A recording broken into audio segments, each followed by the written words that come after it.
শুভ সকাল। সবুজের প্রকৃতির মেলা আর সবুজ গাছগাছালির সাথে সকালটা আপনাদের সাথে শেয়ার করতে চলে আসলাম। প্রিয় দর্শক, আসসালামু আলাইকুম।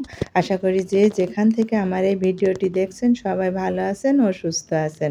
আশা করি সম্পূর্ণ ভিডিওটি দেখলে আপনাদের ভালোই লাগবে। প্রথমেই আমি আমার পেয়ারা গাছে 2টি ফুল দিয়ে শুরু করছি। ফুল কে কে ভালোবাসেন? সবাই অবশ্য ভালোবাসে আমার মতো।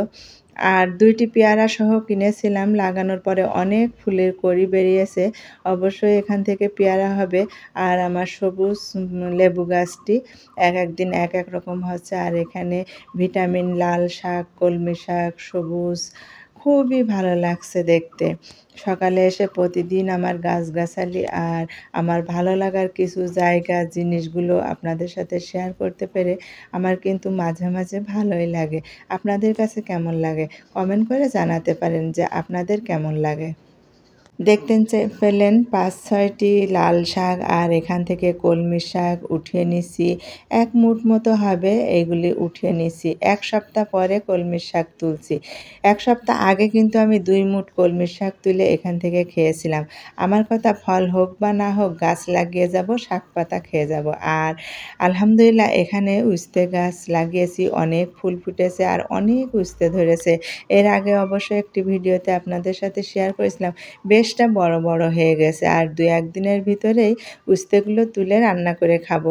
সেগুলো আপনাদের সাথে শেয়ার করব যে কিভাবে তুলে আপনাদের সাথে রেসিপি শেয়ার করি। সেই পর্যন্ত ধৈর্য ধরে আমার ভিডিওর সাথেই থাকবেন। সম্পূর্ণ ভিডিওটি দেখে যদি কোথাও একটু ভালো লেগে থাকে আমার চ্যানেলটি সাবস্ক্রাইব করে রাখবেন। পাশে থাকা নোটিফিকেশন অন করে রাখবেন, তাহলে নতুন নতুন ভিডিও ছাড়া মাত্রই আপনাদের কাছে পৌঁছে যাবে। এদিকে বরবটি অনেক খেয়েছি আর অনেকগুলো আমি এইভাবে পাকিয়ে বীজ বানাবো। আবার দেখাচ্ছি নতুন নতুন ফুল ফুটেছে, হয়তো আবারও হবে।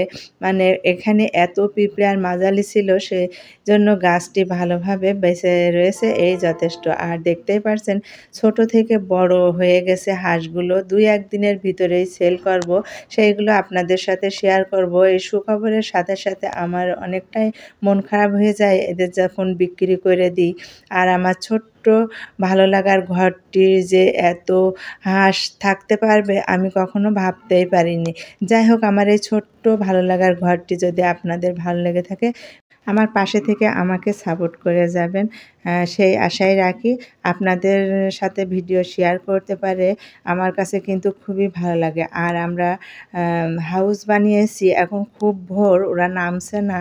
আর এই হাউসের পানি আমরা সকাল আর দুপুরের পরে পরিষ্কার করে ফেলে দিয়ে আবার নতুন পানি দিই, তখন এরা সবাই গোসল করে। তারপরে আমরা ছাদে একটি হাউস বানিয়েছি, যে হাউসে হাঁসের মল টল সবই ফেলে দিই। আমাদের নিচেই যে বাসার হাউস আছে সেই হাউসে চলে যায়। এইভাবে একটি হাউস করেছি, সেই হাউসটিও আপনাদের দেখাবো। সম্পূর্ণ দেখে যদি ভালো লাগে আপনারা এইভাবে ছাদে হাঁস বা মুরগি লালন পালন করতে পারেন। আমি শখ করে 10টি হাঁস পুষিলাম, সেগুলো কিন্তু আপনাদের সাথে শেয়ার করেছি।